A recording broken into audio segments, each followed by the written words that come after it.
Okay, ji, let's start. Today our topic is morphology, or you can also say it intro to morphology. Intro to morphology. As you have studied phonology and phonetics and phonology, so there we have said that phonology that is the science of P sounds, and morphology is one step ahead of phonology.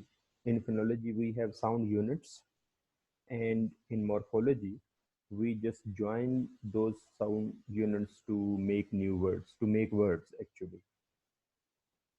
तो जो हमारे पास morphology है वो basically word formation की जो science है या word को एनालाइज करने की जो साइंस है उसको हम क्या कहते हैं, मॉर्फोलॉजी कहते हैं. ओके, तो अगर हम उसकी डिफिनीशंस को देखें तो उस डिफिनीशंस में हमारे पास ये आएगा कि मॉर्फोलॉजी क्या है. So investigating basic forms in language is generally known as morphology.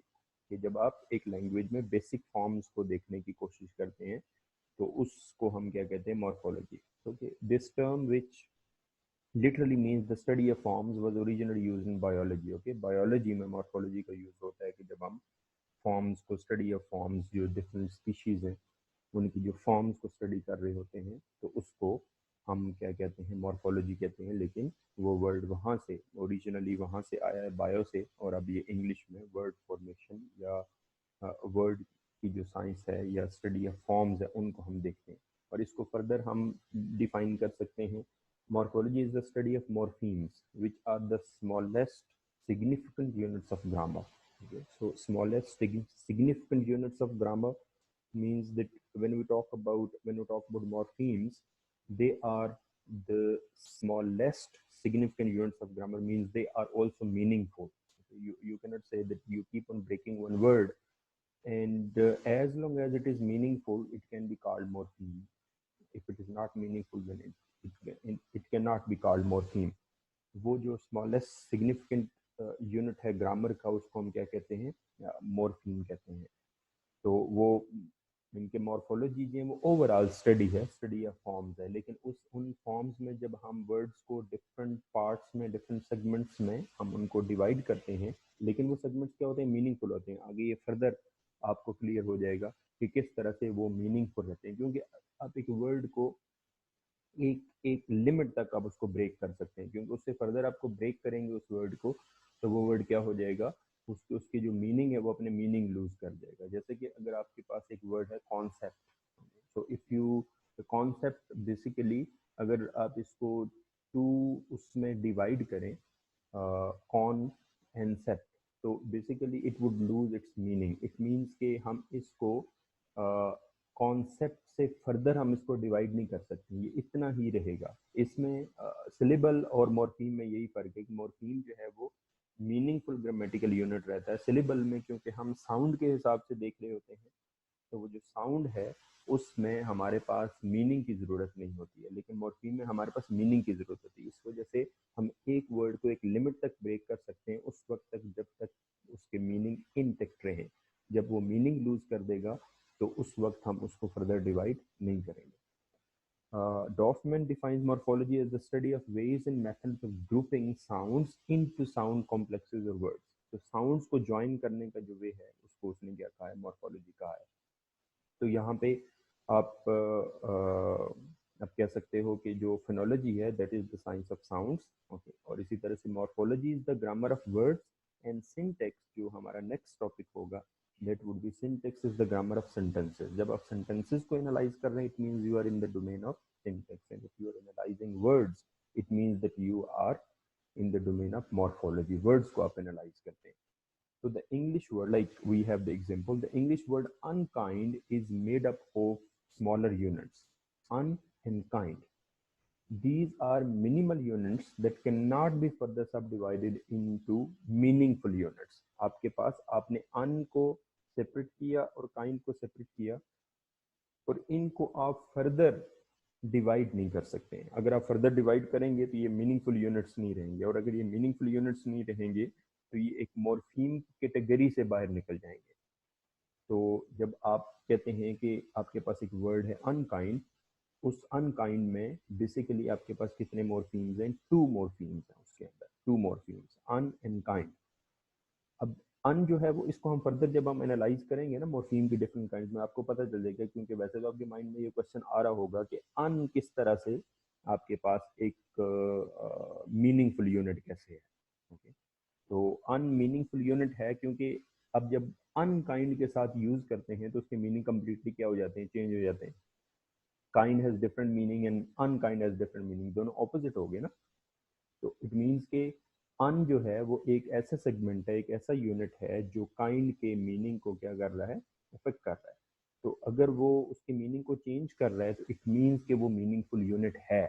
लेकिन दूसरी तरफ जब हमने पहला वर्ड देखा कॉन्सेप्ट, उसको हम ब्रेक कर देंगे तो कॉन का अपना उस तरह से एक सेपरेट मीनिंग और सेप्ट का वो सेपरेट मीनिंग उस तरह से नहीं बनता, और ये वर्ड बेसिकली अपनी एसेंस ही खो देता है अगर हम उसको फर्दर क्या करते हैं?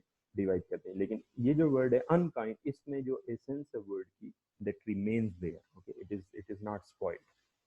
तो ये जो डिस्क्रिप्शन है एलिमेंट्स ऑफ यूनिट्स की in the form of linguistic message are technically known as morphemes. Okay, तो अगर जब भी आप एक वर्ड को फर्दर डिवाइड करते रहते हैं उस वक्त तक, जब तक आपके पास उसके स्मॉलेस्ट ग्रामेटिकल यूनिट्स नहीं आ जाते, तो वो स्मॉलेस्ट ग्रामेटिकल यूनिट्स को हम क्या कहते हैं? मॉर्फीम कहते हैं। That smallest grammatical unit is called morpheme. तो एक एक वर्ड जो है वो डिफरेंट मॉर्फीम्स की फॉर्मेशन होता है, डिफरेंट मॉर्फीम्स। इसी वजह से हमने क्या कहा स्टार्ट में कि the study of forms, morphology क्या? Study of forms. वो फॉर्म्स कौन सी हैं? वो फॉर्म्स है in the form of morphemes. ये मॉर्फीम्स को आप ज्वाइन करते हैं एंड यू हैव वर्ड्स। अब मॉर्फीम की डेफिनेशन जो है वो क्या है? तो the definition of morpheme is a minimal unit of meaning और grammatical function। okay, अब यहाँ पर हमने मीनिंग भी ऐड कर दिया, ग्रामेटिकल फंक्शन भी ऐड कर दिया कि कोई भी ग्रामेटिकल फंक्शन अगर एक जो यूनिट है, सेगमेंट है, वो परफॉर्म कर रहा है, तब भी वो क्या है? मॉर्फीम है। और अगर वो मीनिंग में इजाफा कर रहा है या मीनिंग को चेंज कर रहा है तो वो भी क्या होगा? मॉर्फीम ही होगा। किसी न किसी तरह का ग्रामेटिकल फंक्शन भी, जैसे कि ग्रामेटिकल फंक्शन से हम क्या मुराद ले रहे होते हैं? जैसे कि आपके पास एक वर्ड है और आप उसको प्लूरल बना रहे हैं, तो वहां पर एक ग्रामेटिकल फंक्शन तो प्ले हो रहा है, तो उसको वो प्लूरल बन रहा है। इसी तरह से एक वर्ड है आपके पास वर्ब है, तो उसकी पास्ट टेंस आप उसका बना रहे हैं, पास्ट फॉर्म आप उसकी लेके आ रहे हैं, तो वो भी क्या है? वो ग्रामेटिकल फंक्शन है। तो उनको भी बेसिकली हम क्या कहेंगे? मॉर्फीम ही कहेंगे। तो मॉर्फीम की मॉर्फीम को अगर हम देखते हैं तो there are the three criteria जिसको हम देख सकते हैं कि मॉर्फीम में ये पाए जाते हैं। A morpheme is a short segment of language that meets three criteria. Number one, it is a word और a part of a word that has meaning. Okay, पहला जो क्राइटेरिया वो क्या है? या तो मॉर्फीम पूरा वर्ड होता है, जैसे कि हम कहें सिट, सिट एक मॉर्फीम। ओके, एक मॉर्फीम है, तो ये वर्ड है। और अब part of a word, part of a word जो हमने पहले अनकाइंड बोला, अनकाइंड में अन एक पार्ट है और जो काइंड है वो दूसरा पार्ट है, और वो दो मॉर्फीम्स हैं उसके अंदर। Part of a word that has meaning, this is the first criteria. Second one, it can not be divided into further meaningful parts without violation of its meaning and without meaningless remainders। तो अब उसको अगर further आप divide करेंगे तो वो क्या होगा? वो वायलेशन होगी इट्स मीनिंग, क्योंकि आप वो मीनिंग लूज कर देगा जो हमने पहले बात की। ये जो मॉर्फीम है उसकी एक एक जो क्राइटेरिया वो क्या है कि अगर आप उसको फर्दर डिवाइड करेंगे, एक लिमिट तक वो डिवाइड हो सकता है। जैसे कि अनकाइंड एक लिमिट तक डिवाइड हो सकता है, इसको आप फर्दर डिवाइड करेंगे तो it would lose its meaning, और means you can not change it without, you can not further divide it without violation of meaning और विदाउट मीनिंगलेस रिमाइंडर। तो आपके पास अगर आप इसको फर्दर डिवाइड करने की कोशिश करेंगे तो आपके पास जो बचेगा वो क्या बचेगा? मीनिंगलेस रिमाइंडर बचेगा। ठीक है, जिस तरह से मैथमेटिक्स में रिमाइंडर्स जो है वो बच जाते हैं, वो मीनिंगलेस रिमाइंडर होगा। जैसे कि कॉन्सेप्ट में सेप्ट अगर आपके पास बचता है या कौन बचता है तो वो एक मीनिंगलेस रिमाइंडर है, तो उनको हम मॉर्फीम नहीं कह सकते। And third one, third you can say criterion, that is it occurs in differing verbal environments with a relatively stable meaning. Okay, different verbal environments में वो आता है और वो उसके मीनिंग क्या रहते हैं, स्टेबल रहते हैं. इसकी हम मॉर्फीम की हम एग्जांपल ले लेते हैं. Like the word reopened consist of 3 morphemes. एक वर्ड आपके पास क्या है, रीओपन्ड, उसमें कितने मॉर्फीम्स हैं, 3 मॉर्फीम्स हैं. One minimal unit of meaning is open. Okay, open. Another minimal unit of meaning is re, and uh, a minimal unit of grammatical function is okay, ed.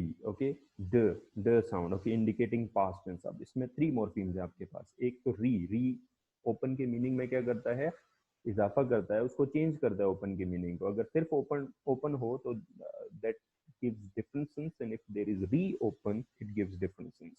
And then we have ed, तो वो भी उसको एक past में लेके जाता है, वो भी उसके मीनिंग को किसी हद तक क्या कर रहा होता है, इफेक्ट कर रहा होता है, या एटलीस्ट उसकी उसकी जो फॉर्म है, ग्रामेटिकल फंक्शन उसका बदल रहा होता है. ग्रामेटिकल फंक्शन में प्रेजेंट से उसको वो पास्ट में लेके जा रहा है. If it does not change in the meaning, तो वो क्या करता है, उसके ग्रामेटिकल फंक्शन को क्या कर रहा होता है, चेंज कर रहा होता है. तो इसी तरह से आपके पास जो ये वर्ड है रीओपन, उसके 3 डिफरेंट मोड. आगे हम काइंड्स में देखेंगे कि वो कौन सी काइंड में फॉल करता है मॉर्फीम की. लेकिन एक वर्ड को अब क्या इससे फर्दर ये वर्ड डिवाइड हो सकता है, it can not be divided. Reopen it can not be divided further. Why? क्योंकि री को आप फर्दर किस तरह से डिवाइड करेंगे, ओपन को किस तरह से डिवाइड करेंगे, या ईडी को किस तरह से डिवाइड करेंगे, you can not divide it.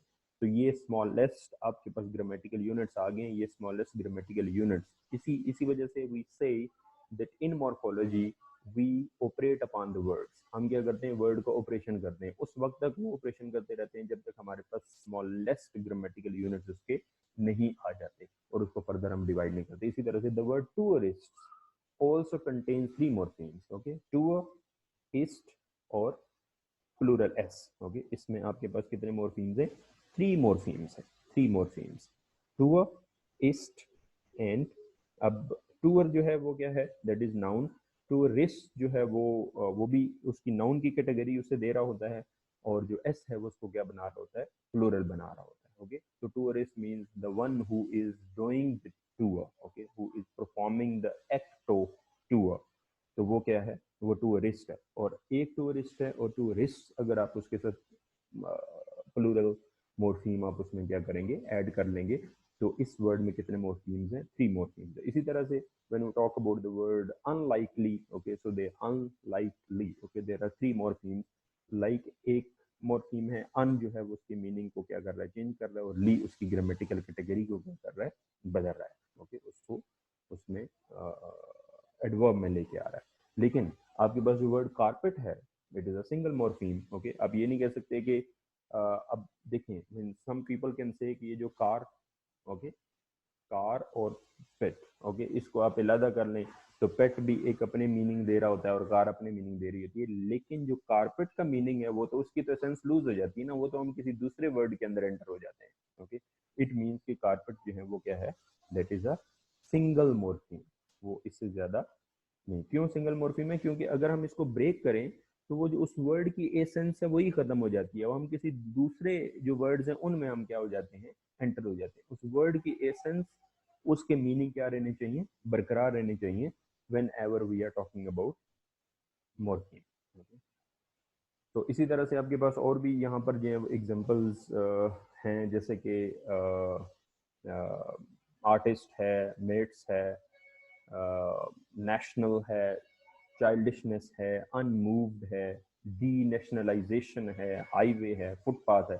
इनको आप फर्दर डिवाइड कर सकते हैं. ओके, मैट होता है तो मैट्स, ओके, मैट और मैट्स, तो उसमें 2 मॉर्फीम्स हैं. आर्टिस्ट, आर्टिस्ट, ओके, उसमें क्या है, there are 2 morphemes. Artistic, okay, there are 3 morphemes. national, there are 2 morphemes. Childishness, okay, there are 3 morphemes. Unmoved, there are 3 morphemes. Unmoved. And denationalization, okay, so there are 1 2 3 4 5 morphemes are there. Okay, de, nation, earl, ice, and shun. Okay, denationalization, okay, there are 5 morphemes. And then we have highway and footpath. Okay, so highway we have 2 morphemes, in footpath we have 2 morphemes. इसी तरह से you can take any word and try to divide it into further parts. And if it can be divided, it means that it has more than one morpheme. Or if it cannot be divided, it has one morpheme actually. Okay, so do you have any question? Okay, regarding this morफीम्स क्या है? morpheme हम जब किसी भी word को grammatical units में divide करते हैं तो वो ग्रामेटिकल जो यूनिट्स हैं, चाहे वो उसके ग्रामेटिकल फंक्शन को बदल रहे हो या उसके मीनिंग को बदल रहे हो, उनको हम क्या कहते हैं? morpheme कहते हैं। अब आगे हम देखेंगे कि अब हमने अन भी देखा, हमने लेट्स भी देखा, हमने इच भी देखा, हमने आइज देखा, शन देखा। ओके, अब क्या ये जो सारे हैं उनको सबको morpheme ही कहेंगे? कहेंगे तो सबको मॉर्फीम, लेकिन आगे मॉर्फीम्स की क्या होंगी? काइंड्स आ जाएंगी आपके पास। There are kinds of morphemes. तो मॉर्फीम बेसिक जी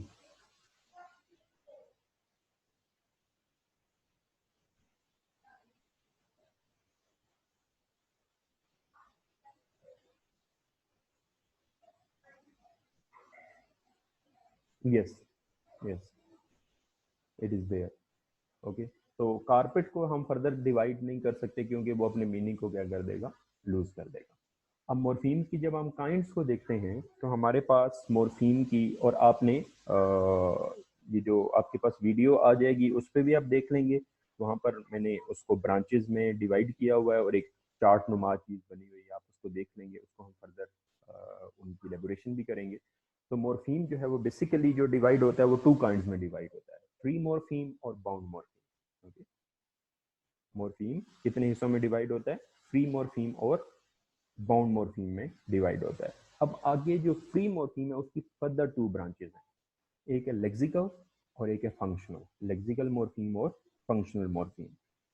और इसी तरह से बाउंड जो मॉर्फीम है उसकी फर्दर टू ब्रांचेस हैं, derivational morpheme and inflectional morpheme. Okay, तो morpheme, okay, that is the head word, और उसकी फर्दर टू ब्रांचेस हैं, कौन कौन सी? फ्री मॉर्फीम और बाउंड मॉर्फीम। और फिर फ्री मॉर्फीम की there are two two two two kinds. Okay, वो कौन सी है? Lexical morpheme and functional morpheme. और बाउंड मॉर्फीम की क्या है? डेरिवेशनल और इन्फ्लेक्शनल।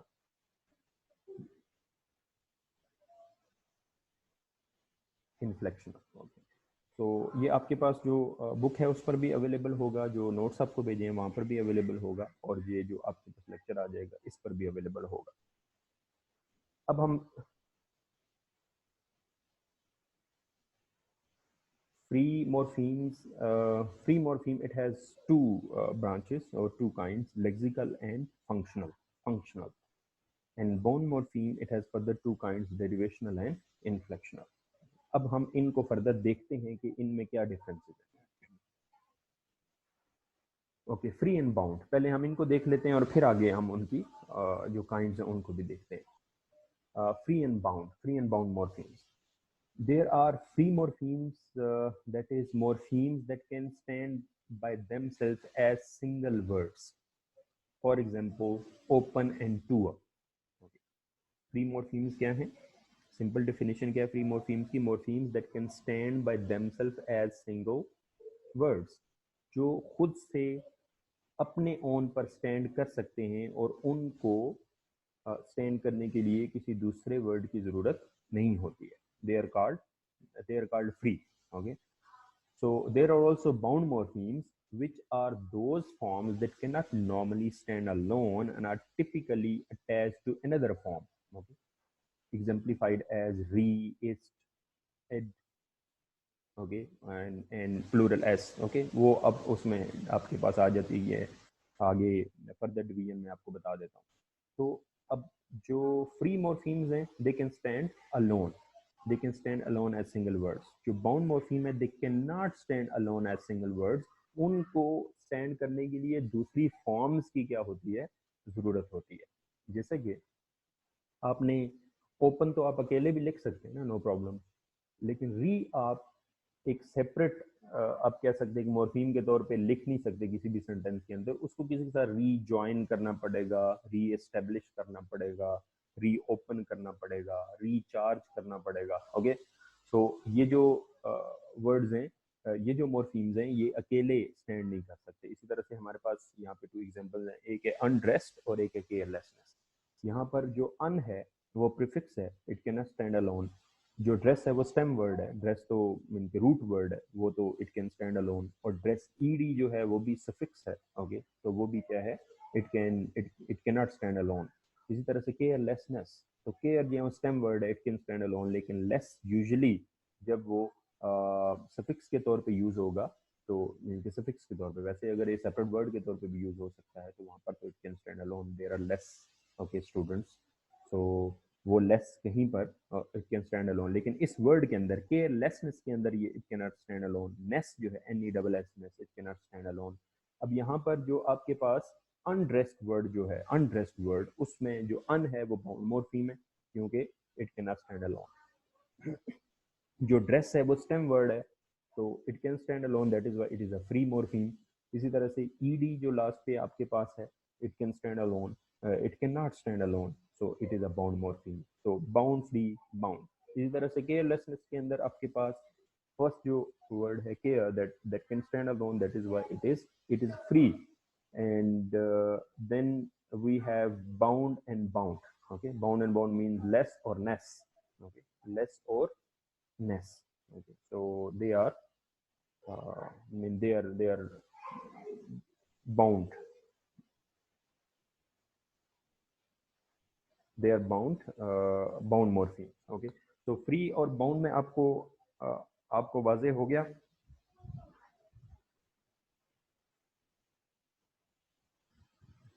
और आगे हम इनकी फर्दर काइंड्स को देखेंगे,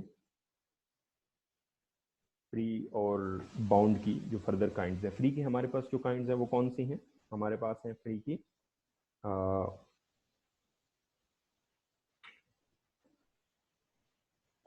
फ्री के हमारे पास है लेक्सिकल और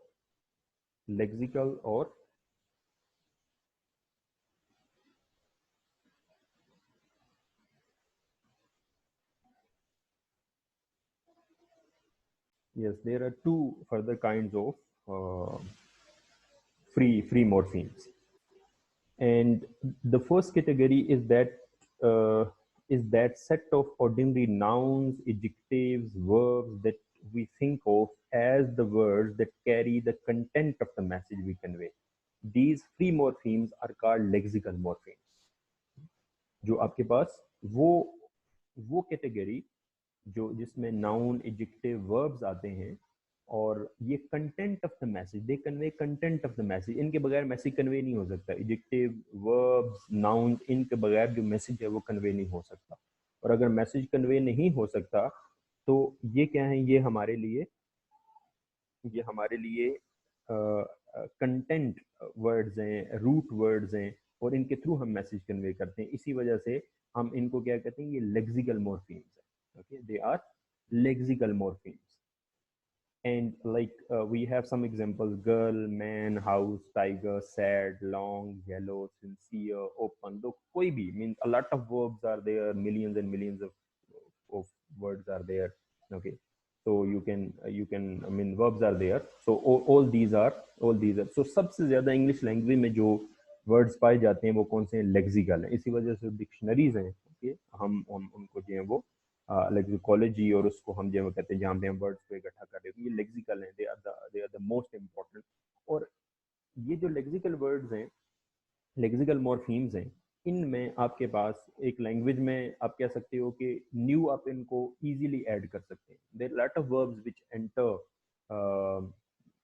इन English language on daily basis, new words आते रहते हैं। इसी तरह से जब एक सेल्फी का वर्ड नहीं था, लेकिन अब वो इंग्लिश लैंग्वेज का क्या है, पार्ट है। इसी तरह से आपके पास जो है वो टेक्सटिंग और something like this, mean a lot of words are there जो पहले नहीं थे लैंग्वेज का हिस्सा, लेकिन वक्त बदलने के साथ साथ जो है वो क्या बन गए, वो लैंग्वेज का हिस्सा बन गए। जैसे कि टेक्नोलॉजी की डेवलपमेंट के साथ न्यू टेक्नोलॉजीज डेवलप हुई हैं, तो उसके साथ न्यू वर्ड्स अपने पास आए हैं। So we can add new lexical morphemes to the language rather easily, so they are treated as an open class of words, okay, they are treated as an open class of words.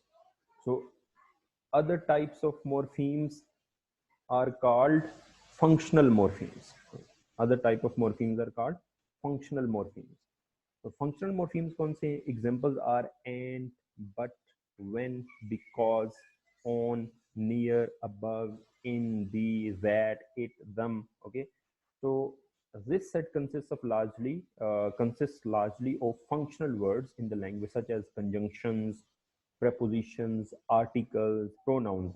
अब ये कौन से हैं?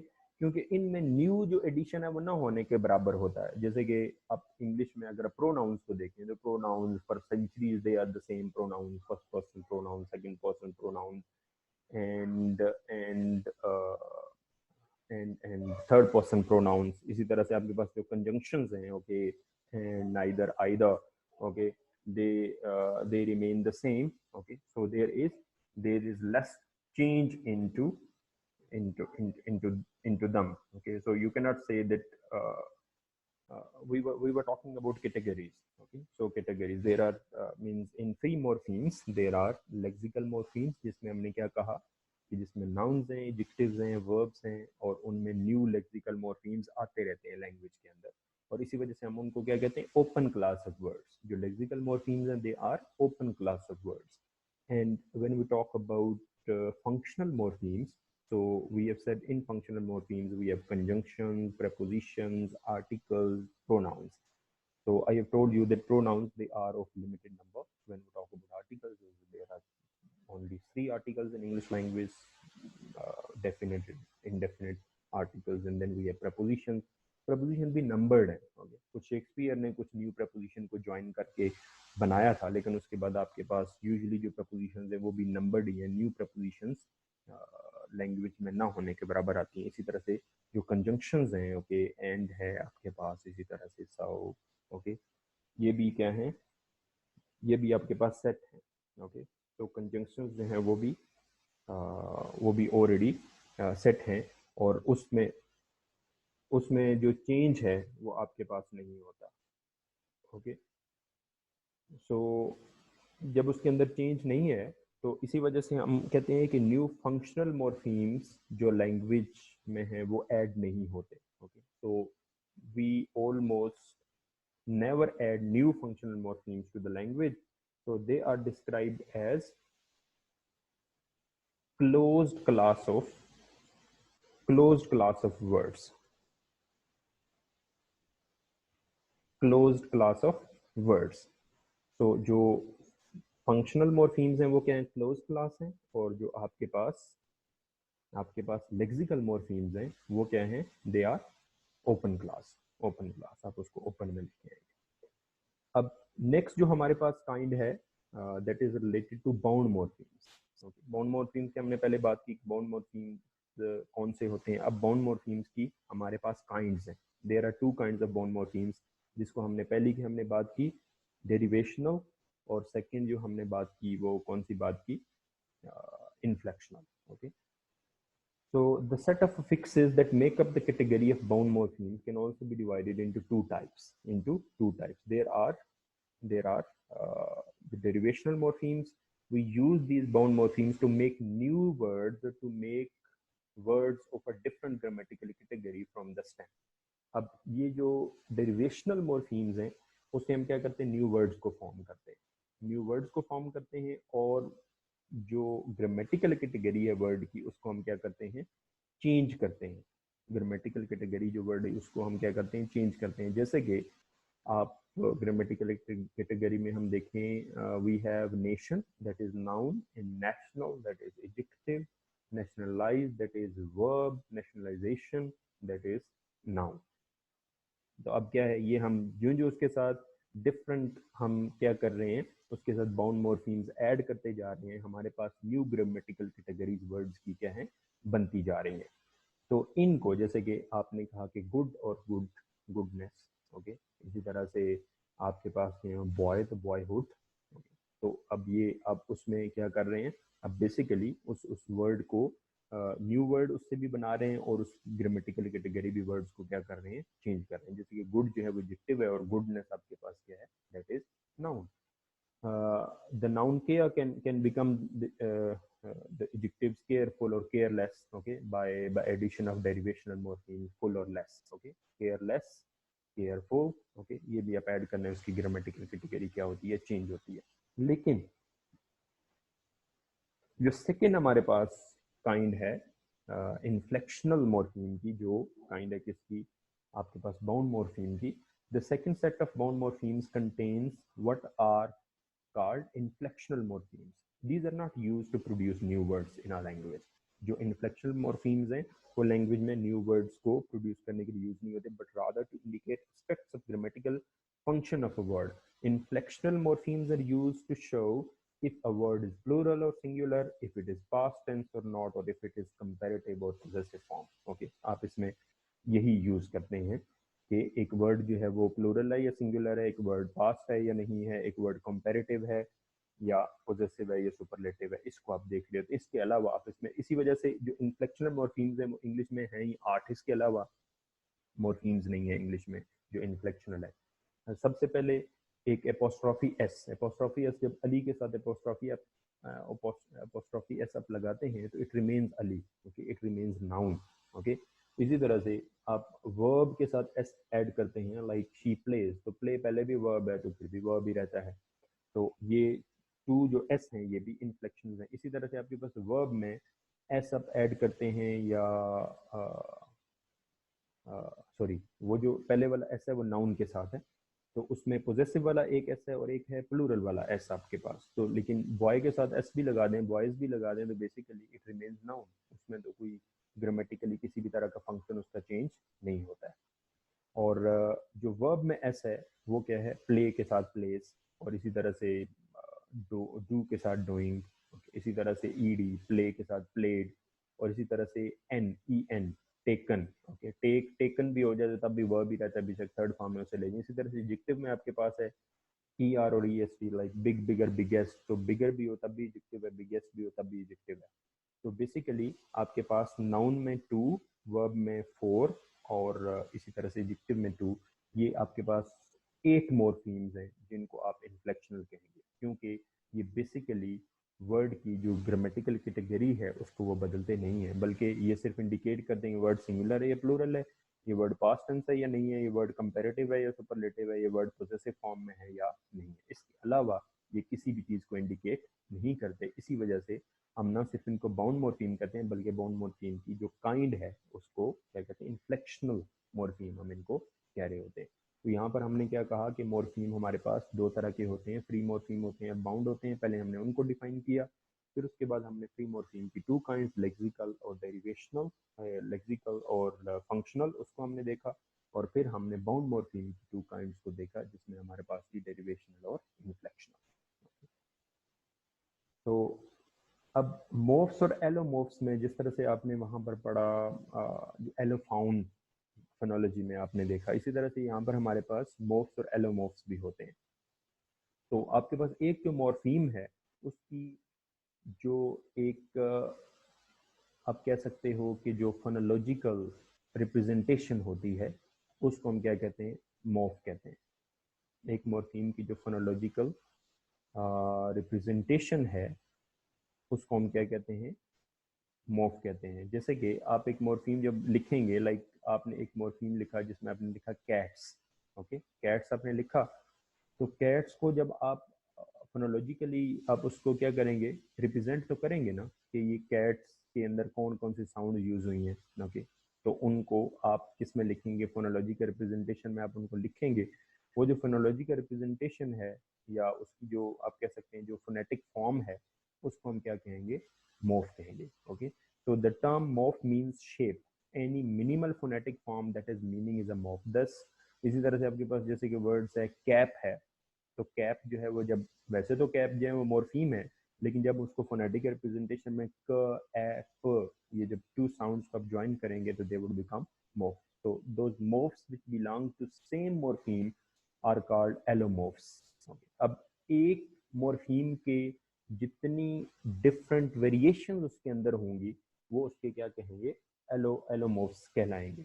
एलोमोर्फ्स कहलाएंगे. जैसे कि आप अगर देखते हो प्लूरल मॉर्फीम देखते हो, तो प्लूरल मॉर्फीम किसी जगह पर आपके पास उसकी जो फोनेटिक फॉर्म है वो आती है, जैसे कि बसेस, इज आ रही है आखिर पे, बॉयज उसमें ज साउंड आ रही है, इसी तरह से बेंचेस उसमें इज साउंड आपके पास, इस साउंड आपके पास आ रही है. ओके, और डेस्क्स उसमें आपके पास एस साउंड आ रही है. लेकिन एस साउंड आ रही हो, इज साउंड आ रही हो, ज साउंड आ रही हो, सब के सब में बेसिकली एक ही क्या है, मॉर्फीम है, और वो कौन सा है, प्लूरल मॉर्फीम है। लेकिन एक प्लूरल मॉर्फीम के डिफरेंट आपके पास क्या है, फोनेटिक रिप्रेजेंटेशंस है। एक मॉर्फीम की जो डिफरेंट रिप्रेजेंटेशंस होती हैं, वो उस मॉर्फीम की हम क्या कहते हैं, एलोमोर्फ्स कहलाता है।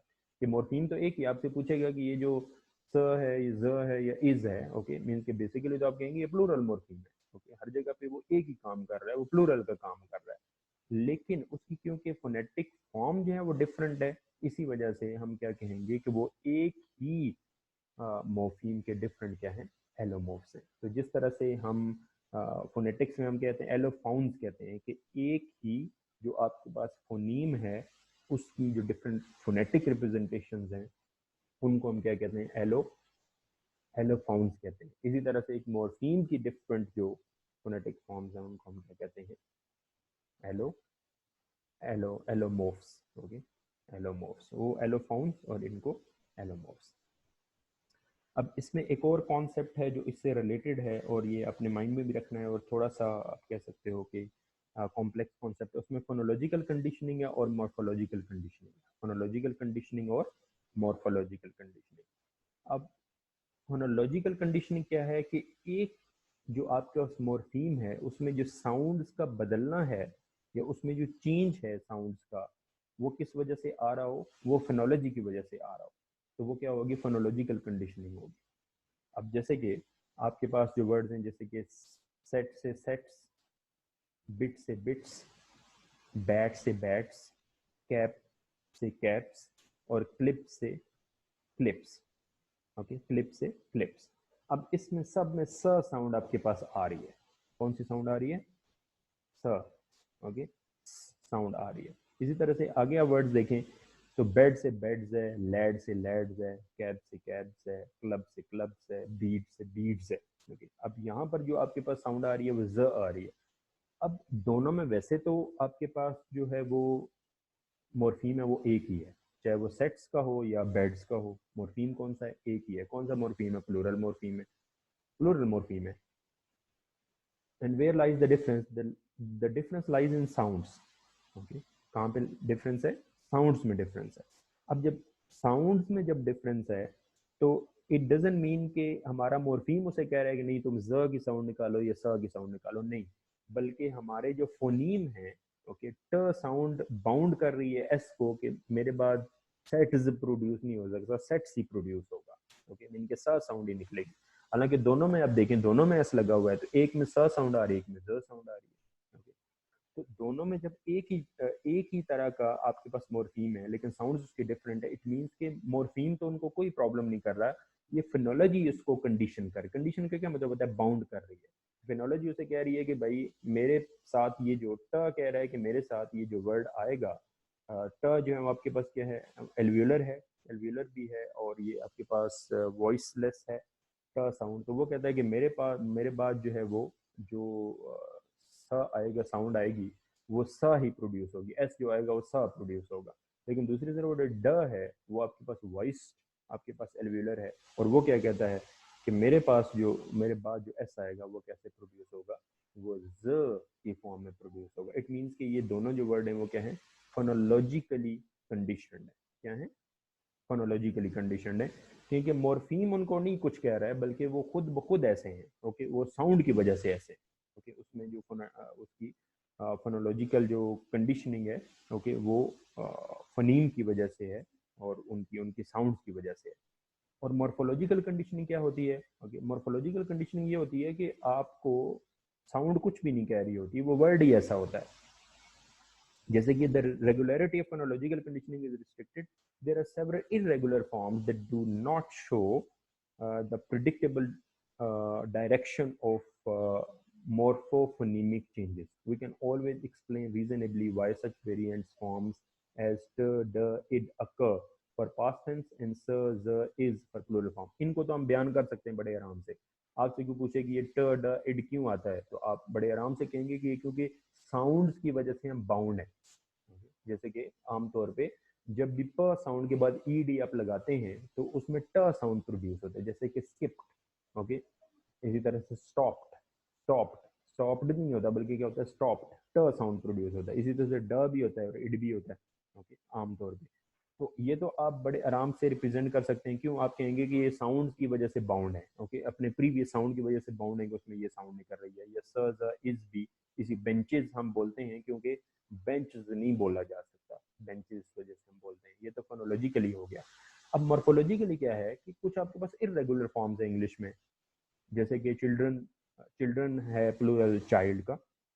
तो अब फोनोलॉजिकली क्या यहाँ पे कोई प्रॉब्लम है? फोनोलॉजिकली कोई प्रॉब्लम नहीं है, क्योंकि हम चाइल्ड से चाइल्ड्स बना सकते हैं, हम उसको बोल सकते हैं। लेकिन इंग्लिश क्या कहती है कि मेरा जो प्लूरल है वो क्या है, वो चिल्ड्रन है। अब ये क्या है, ये मॉर्फोलॉजिकली कंडीशन है कि लैंग्वेज कहती है, वो मॉर्फीम कहता है मैं ऐसा हूँ। अब आप मेरा कुछ नहीं कर सकते उसमें। वो फोनोलॉजिकली कंडीशन नहीं है, ये मॉर्फोलॉजिकली कंडीशन है। जैसे कि शीप का प्लूरल बन सकता है शीप्स, लेकिन हम कहते हैं शीप का प्लूरल शीप ही होता है, क्योंकि ये मॉर्फोलॉजिकली कंडीशन है। इसी तरह से ऑक्स से ऑक्स या ऑक्सिस आप बोल सकते हैं, लेकिन ऑक्सन अब बोलते हैं, ओके। तो ये भी क्या है, ये भी मॉर्फोलॉजी। जितनी भी इरेगुलर फॉर्म्स हैं आपके पास इंग्लिश में, वो क्या है, वो मॉर्फोलॉजिकली कंडीशन है। अब देखें, आप देखें, अगर आप बैड, बैडर, बैडेस्ट बोल सकते हैं या नहीं बोल सकते? Bad, badder, baddest. तो आपको आपको फोनोलॉजी तो किसी तरह से ये रिस्ट्रिक्ट नहीं कर रही है। मॉर्फोलॉजी क्या कहती है? Bad, worse, worse, bad, worse, worse, okay. इसी तरह से गुड, गुड और गुडेस्ट आप बोल सकते हैं, लेकिन मॉर्फोलॉजी आपको क्या कहती है? मॉर्फोलॉजी आपको कहती है कि ये है गुड और बेटर और बेस्ट, ओके। तो इसी तरह से और भी बहुत सी फॉर्म्स हैं आपके पास जो इसी तरह से क्या हैं, जैसे कि मीन्स मेरा एक स्टूडेंट एक बनाता था फॉर्म, ओके, ब्रिंग से ब्रिंग ब्रैंग ब्रंग, ओके, तो ब्रिंग ब्रैंग ब्रंग, ओके। तो लेकिन वो तो उसी रूल को फॉलो करता था, ओके, वो तो रूल को फॉलो करता था कि अगर ड्रिंक ब्रैंग ड्रंक है तो ब्रिंग ब्रैंग ब्रंक होना चाहिए, ब्रंग होना चाहिए। तो लेकिन वो ब्रिंग ब्रॉड ब्रॉड है। तो अब ये सारी जो इरेगुलर फॉर्म्स हैं आपके पास, ये क्या है, they are morphological, morphological conditioning में ये आती हैं। अब मॉर्फोलॉजिकल कंडीशनिंग में आपके पास आप कह सकते हो कि डिफरेंट टाइप्स हैं मॉर्फोलॉजिकल कंडीशनिंग की। इसमें जीरो सफिक्स है, जैसे कि कुछ ऐसे हमारे पास इंग्लिश में वर्ड्स हैं कि जिनमें किसी तरह का कोई चेंज नहीं आता। आप उनको सिंगुलर से प्लूरल में ले जाए, कोई चेंज नहीं। जैसे कि शीप का शीप बता दिया आपको, deer deer, cattle cattle, okay, ये कोई चेंज नहीं है उसके अंदर। इसी तरह से हमारे पास वर्ब की फॉर्म्स भी हैं जिसमें किसी तरह का कोई चेंज नहीं आता, ये जीरो सफिक्स है इनके अंदर। Cut cut, put put, hit hit, beat beat, okay, ये सेम रहते हैं। ये जीरो सफिक्स है। ये किसके अंदर आएगी? मॉर्फोलॉजिकल कंडीशनिंग के अंदर आएगी, क्योंकि वैसे तो हम शीप का शीप्स बना सकते हैं और कट का कट। ये भी आपने अक्सर जो है ना वो स्टूडेंट्स को लिखते हुए जो है वो देखा होगा। बल्कि उस दिन मैंने एक पिक्चर शेयर की किसी के साथ, तो वहाँ पे वो आमतौर पे लोग समझेंगे ये रियल नहीं है। मेरे फेसबुक पेज पे कोई ऐड था, तो उसने कोई बाइक खरीदी थी, तो उसने कहा, उसने लिखा हुआ था wide new bike, okay, wide, okay, उसने नहीं लिखा कि बॉट, उसने लिखा बाइड। तो अब उसमें फॉर्म्स जो है वो रेगुलर वे में तो आमतौर पे क्योंकि लोग ईडी लगा के बनाते हैं, तो उसने कहा कि बाय की फॉर्म बाइड ही होगी, ठीक है। तो BUYED उसने लगाया हुआ था। तो इसी तरह से कट, कटेड, कटेड भी लोग लगाते हैं, ओके, और पुट, पुटेड, पुटेड भी लगाते हैं। लेकिन ये है कि वो रेगुलर वे और है, ये इरेगुलर वे इंग्लिश कहती है नहीं, पुट पुट पुट ही होता है, okay. So they are morphological condition. And एक तो जीरो सफिक्स हो। इसी तरह से वॉल म्यूटेशन भी होती है, ओके। यूजुअली वॉल म्यूटेशन कैसे होती है कि हम दरमियान में एक वॉल को बदल देते हैं और हमारे पास वर्ड की न्यू फॉर्म आ जाती है। जैसे कि ये भी मॉर्फोलॉजिकल कंडीशनिंग है। जैसा कि मैन से हम मैन बोलते हैं, हालांकि फोनोलॉजी क्या कहती है, मैन से मैंस भी अब बोल लें, कोई प्रॉब्लम नहीं है। और वुमन से विमेन बोलते हैं हम, वुमन से विमेन। तो वुमन से विमेन हम बोलते हैं, तो उसमें भी हम वॉल को, दरमियान में वॉल को चेंज करें, ऐसे ए में बदल देते हैं, ओके, ऐसे ए में बदल देते हैं, ठीक। इसी तरह से जो है वो आपके पास फाइंड, फाइंडेड भी हो सकता है, लेकिन हम कहते हैं find, found, found, okay. Swim, swimmed, swimmed भी हो सकता है, लेकिन हम कहते हैं swim, swam. Bring, brought. Seek, sought. Catch, caught. Feed, fed. अब दरमियान का वॉल क्या होता है, इसमें क्या होता है, बदल जाता है। तो वॉल म्यूटेशन, हम इसको क्या कहते हैं, वॉल म्यूटेशन। वॉल को हम म्यूटेट कर, एक वॉल की जगह से दूसरा वॉल ले आते हैं। और ये भी क्या होता है, इरेगुलर फॉर्म भी। इसी तरह से जो हमारे पास है लाउस और लाइस, ओके। तो लाउस जो है वो सिंगुलर है और लाइस जो है वो क्या है, वो प्लूरल है। अब हालांकि लगता जो है वो लव लव्स लवसेस भी हो सकता है। इसी तरह से गूज और गीज, ओके, गूज और गीज, ओके, यस, LOUSC और LISC, ओके, हाँ जी।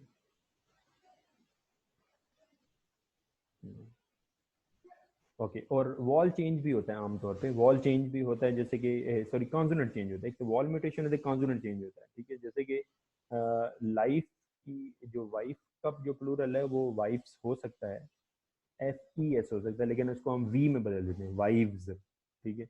इसी तरह से नाइव्स, इसी तरह से वुल्व्स, ओके, ये हम उसको क्या करते हैं, बदल देते हैं। इसी तरह से शेल्व्स, ओके, तो ये हम उसमें क्या करते हैं, कॉन्सोनेंट चेंज हम उसमें क्या है कर देते हैं। तो बेसिकली ये सारी जो वॉल म्यूटेशन है, उसके साथ आपके पास जो है वो वॉल म्यूटेशन से पहले हमारे पास क्या था, दैट वाज